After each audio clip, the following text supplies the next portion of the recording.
Hello les investisseurs, j'espère que vous allez bien et bienvenue dans ce nouvel épisode dans lequel on va parler de MedPace Holding. C'est une entreprise qui m'a beaucoup été évoquée. Aussi, cette vidéo sort un petit peu tard entre le décalage horaire et parce que, information pour les membres du programme d'ailleurs, comme d'habitude, on a sorti la vidéo du début de semaine dans l'espace membre dans lequel on parle du coup de mes actions, du portefeuille, des ventes d'options que je fais en ce moment, etc. Donc pour tous ceux qui sont dans le programme, c'est disponible et aujourd'hui, on s'attaque donc à MedPace sur YouTube. L'objectif de la vidéo, ça va être de faire pas mal de quantitatifs, aller regarder les chiffres ensemble. C'est un business que je connais car on en a déjà parlé en appel avec plusieurs parmi vous et aussi je l'ai vu passer dans les commentaires YouTube, donc je me suis dit autant en parler. Si je devais résumer ce business en une phrase, je dirais en fait que c'est une entreprise qui fait de la sous-traitance pour les essais cliniques. Donc les entreprises qui essaient de développer des nouveaux médicaments, etc., doivent faire des essais cliniques et cette entreprise en fait les fait à leur place en sous-traitance. On va dans cette vidéo faire principalement du quantitatif, on va donc aller voir tout ce qui est chiffres, compte de résultats, bilan, cash flow, etc. Et en fin de vidéo, on fera aussi un fichier de projection pour essayer d'estimer un prix à payer aujourd'hui pour faire du retour sur investissement. Évidemment, ici, je vous partage ce que je fais, mais je ne donne en aucun cas un conseil en investissement. Au final, chacun prendra ses propres décisions. Donc, l'entreprise, on en a pas mal parlé, je pense, parce qu'elle a quand même corrigé depuis les points hauts qu'elle avait fait là début 2024. On voit qu'elle a baissé d'un petit peu plus de 25% selon où on prend les points hauts. C'est une entreprise qui a une capitalisation boursière d'un petit peu plus de 8 milliards de dollars, donc ça commence à être une entreprise de taille moyenne. Et elle a quand même connu une forte croissance sur son chiffre d'affaires les dernières années. Je vais vous montrer ça. Et je pense que c'est d'ailleurs pour ça qu'elle a été repérée. Aussi, c'est une entreprise profitable, etc. Tout d'abord, donc on va aller dans les comptes de résultats, on va regarder le chiffre d'affaires. On voit qu'entre ici 2020 et 2025, on a fait plus de 20% par an de croissance sur le chiffre d'affaires. Si je remonte jusque 2016, on est à 21% par an de croissance du chiffre d'affaires. Donc pas du tout étonné que l'entreprise se soit très bien comportée en bourse sur les dernières années. Par contre, ce qui est intéressant, c'est que si vous regardez là, à partir de 2023, on a un ralentissement de la croissance. En tout cas, visuellement, on en a l'impression. Et si on va regarder directement les chiffres, on va le constater, je pense.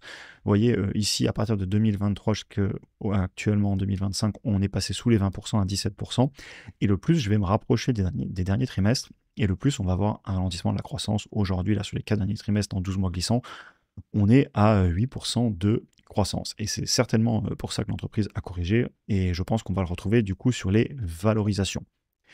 Au niveau de la rentabilité du business, on est sur des marges brutes à un peu plus de 30%, ce qui n'est pas négligeable. On a donc quand même une certaine capacité à fixer les prix. On est stable et on a une légère augmentation dans le temps. Par contre, on voit qu'on a quand même beaucoup de coûts. C'est-à-dire que les études, ils vont pas non plus avoir des marges brutes de 80%. Il va falloir, pour les faire, avoir des employés, des labos, investir, etc. Et d'ailleurs, j'avais regardé, ils ont quand même pas mal d'employés. On n'est pas sur une petite entreprise du type software as a service qui aurait des marges brutes très élevées avec peu d'employés et une grosse rentabilité. Non, il y a quand même beaucoup de coûts derrière pour produire la valeur qui est de faire les études en sous-traitance. Et au niveau des marges, elles ont bien monté ces dernières années. Là, si on prend sur 2-3 ans, on est sur une marge nette qui est à plus de 19% et une marge sur les flux de trésor qui se balade à un petit peu plus de 25% là sur les derniers trimestres. Donc entreprise rentable, marge brute pas extrêmement élevée. Par contre, ils redescendent pas mal d'argent en bas du compte de résultats et des flux de trésor. Donc, entreprise profitable qui génère du cash flow. Qu'est-ce qu'elle fait de ce cash? Eh bien, on va pouvoir le regarder ensemble. Alors, on va aller chercher les flux de trésor auxquels on aura retranché les compensations en actions destinées aux employés. On voit que les flux de trésor sont bien montés là depuis quelques années et par contre on vient de faire un premier trimestre où ça a baissé. Donc ça a dû impacter aussi encore une fois le cours de l'entreprise en bourse. Ça fait 6 mois qu'elle corrige et on commence à voir quelques raisons, notamment le fait là, que les flux de trésor ont légèrement corrigé. Ce cash passe où? Alors, tiens, c'est intéressant, ils se sont mis à massivement racheter là, des actions sur les 2 derniers trimestres. Donc peut-être que l'entreprise estime en soi que son cours est entre guillemets un peu sous-évalué, quoique vous voyez qu'elle avait quand même beaucoup acheté là il y a plus de 2 ans, donc non. L'entreprise a l'air de assez couramment racheter des actions. Elle ne paie pas de dividendes. On va aller voir au niveau de la dette et du cash. Donc cash total, je vais vous le mettre. Pas de dette long terme, un petit peu de over liabilities, mais donc a priori, se financent eux-mêmes, ils n'ont pas de dette. Et donc, si je nous mets ici, effectivement, on constate qu'ils génèrent du cash. Et à chaque fois, on voit qu'en 2020-2021, ils avaient pas mal de cash. Ils l'ont beaucoup dépensé en rachat d'actions Ensuite, ils ont remonté leur niveau de cash, vous le voyez ici, en bleu ciel. Et ensuite, récemment, ils viennent en grande partie reconsommer ce cash pour acheter les actions. Donc l'entreprise, elle génère du cash, elle a l'air de l'accumuler. Et tous les 1 an ou 2, elle a fait du rachat d'actions avec ce cash, quitte à faire rebaisser sa position en cash. Donc a priori, entreprise qui a décidé de faire du retour sur investissement aux investisseurs, notamment en faisant du rachat d'actions et non pas en payant un dividende, stratégie que je peux tout à fait comprendre. À savoir aussi que j'imagine quand même qu'elle réinvestit. Je ne pense pas que ce soit une entreprise qui fait que du retour sur investissement, mais elle doit quand même encore beaucoup investir. Et on va aller le voir directement dans les flux de trésor au niveau du CAPEX, qui est assez faible. Ok. Donc ils ont assez peu de CAPEX. J'imagine qu'ils ont déjà leur laboratoire, à voir s'ils les possèdent ou s'ils les louent. Ce serait des choses à faire dans une analyse qualitative. Mais donc au final, une entreprise qui génère du cash, qui avait beaucoup de croissance, la croissance a ralenti et qui rachète pas mal d'actions pour faire du retour sur investissement, en plus de l'appréciation du titre, sachant que c'est lié. Quand on rachète des actions qui en a de moins en moins en circulation, ça permet aussi au titre de s'apprécier mécaniquement, puisque moins d'actions en circulation. On va aller voir les valos et ensuite on va se faire la projection. Donc pour l'instant quand même, si je résume, entreprise rentable qui a eu beaucoup de croissance, la croissance a ralenti, ce qui évidemment a aidé pour le titre à corriger. Et j'imagine que le titre a corrigé en partie parce que les valorisations ont dû se compresser. Et on va aller le regarder ensemble avant de faire des projections. Alors, prix par rapport au chiffre d'affaires. On va commencer en haut du compte de résultats. Et en effet, si je nous mets là sur presque 10 ans, on a une médiane historique sur le prix par rapport au chiffre d'affaires autour de 3,73. Actuellement, on est à 4,27, donc on est au-dessus de la médiane historique, mais on est bien en dessous des points hauts que l'entreprise a fait notamment en 2021, puis en 2024, début 2024, avant qu'elle corrige. Donc c'est intéressant, en fait, le titre se paye toujours plus cher que si on prend la médiane d'il y a 10 ans. Par contre, si on se met que sur 5 ans, donc à partir de 2020, eh bien l'entreprise se paye quand même sur des niveaux assez bas. Et vous allez le retrouver sur le cours de l'action. On voit qu'elle s'est clairement compressée là sur les derniers mois. Au niveau du prix par rapport au flux de trésor et du PER, alors j'imagine que ça va se payer entre 20 et 30 fois, plutôt proche des 20 fois, vu qu'on ralentit quand même au niveau de la croissance. Si on regarde, donc quand on a eu les points hauts, là on voit sur le cours, notamment ici mi-2024, et ça a commencé à baisser sur le deuxième semestre 2024. Si on retourne voir l'entreprise, effectivement, les valos se sont compressés à ce moment-là. Vous le voyez ici, entre juin 2024 et septembre, on a une forte baisse, un PER qui passe de 37 à 28 et un prix par rapport au flux de trésor qui passe de 25 à 19. Et actuellement, on a un prix par rapport au flux de trésor à 17, ce qui est au niveau ici des médianes historiques en dessous. Et le prix par rapport aux bénéfices, de la même façon, sur les derniers points, on est à 22 contre une médiane à 27. Donc l'entreprise se paye assez peu cher historiquement.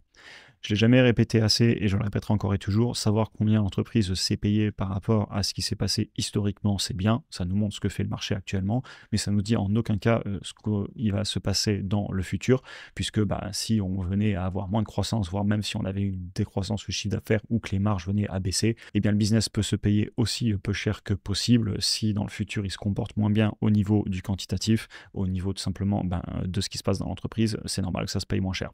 C'est pour ça que j'aimerais qu'on aille faire des projections ensemble et on ira aussi voir ce que pensent les analystes. Donc si on remplit ce fichier ensemble, au niveau de la croissance du chiffre d'affaires, je pense qu'il va falloir être prudent parce qu'on a vu qu'ils ont une sacrée croissance historique, sauf que là, on est en train vraiment de ralentir.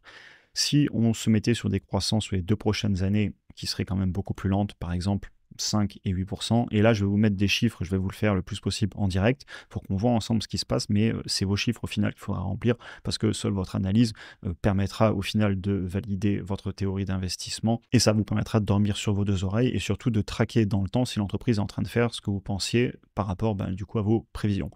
Et ensuite on pourrait clairement se remettre quand même une réaccélération, mais je ne suis pas du tout à l'aise à aller nous mettre des croissances de 20% sur cette entreprise sur les 5-6 prochaines années, vu qu'on est en train de voir un ralentissement.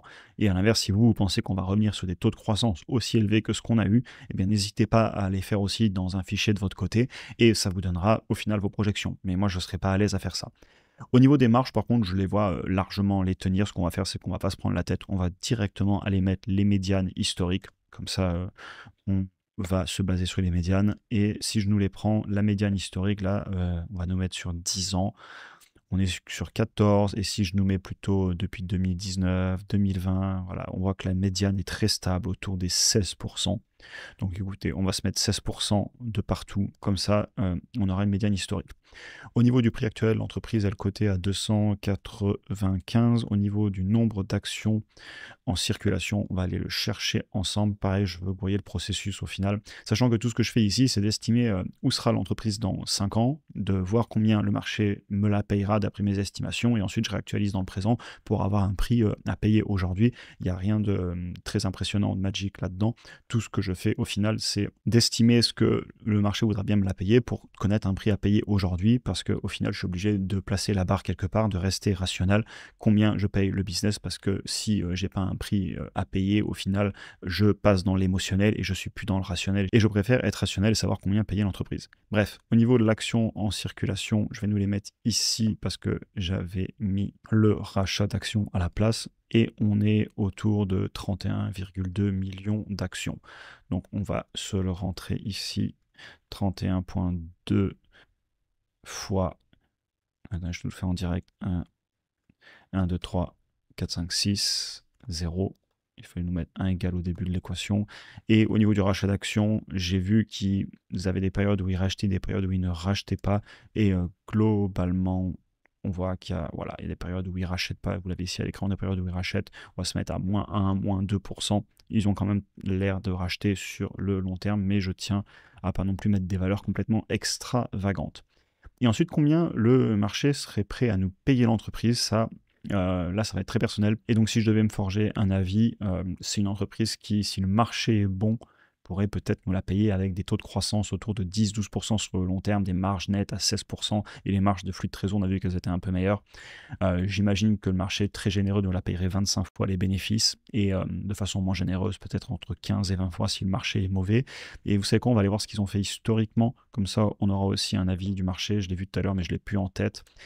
La médiane du PER, historiquement, elle est élevée quand même, hein. Le marché nous l'a payé plutôt sur une médiane entre 28, 29, 27, selon où je me place. Vous le voyez bouger ici en bas.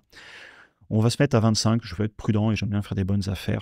Et donc si je nous mets à 25, ça va nous afficher le prix à payer en direct, et ça nous met à 310,70 $, donc globalement un peu au-delà des 300 $. Et si je nous mettais sur un PER dans 5-6 ans, tour de 20 fois, où on serait moins généreux par le marché, on serait dans les 250. Et si le marché était très généreux, 28, 29 fois, voire 30 fois, ça se paierait dans les 350.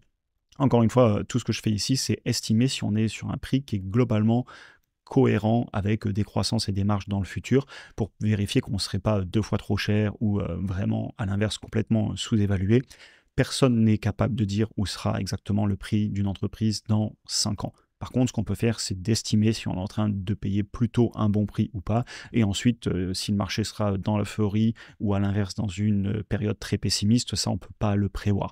Mais par contre, on peut dérisquer au maximum en payant une entreprise globalement à un prix cohérent avec nos projections. Et c'est tout ce que je fais ici au final. Et c'est tout ce que je défends dans le programme et avec tous les membres. Tout ce qu'on fait, c'est trouver des entreprises, les analyser, rentrer nos propres convictions et acheter en ayant fait notre analyse en amont, ce qui nous permettra aussi de suivre dans le temps ce qui se passe. Ça nous permet d'acheter de façon rationnelle et d'apprendre qu'on ait raison ou qu'on ait tort. Ça, c'est une autre histoire, l'avenir nous le dira. C'est aussi pour ça qu'on diversifie. Mais avec une méthode, on n'est pas en train d'acheter parce qu'on a vu passer à gauche, à droite dans un article de médias spécialisés ou dans une vidéo que c'était le bon moment, mais on s'en est convaincu par nous-mêmes. D'ailleurs, pour ceux qui veulent aller plus loin et revoir toute cette méthode d'investissement, avoir accès au programme, à la formation vidéo, à mon portefeuille, les achats et les ventes, les vidéos qu'on se fait chaque semaine comme celle que j'ai postée aujourd'hui, premier lien en description. Et en plus, ça permet de soutenir tout le travail et toute la chaîne YouTube qui permet clairement de continuer grâce à toutes les personnes qui passent à l'action et qui veulent aller plus loin dans leur apprentissage.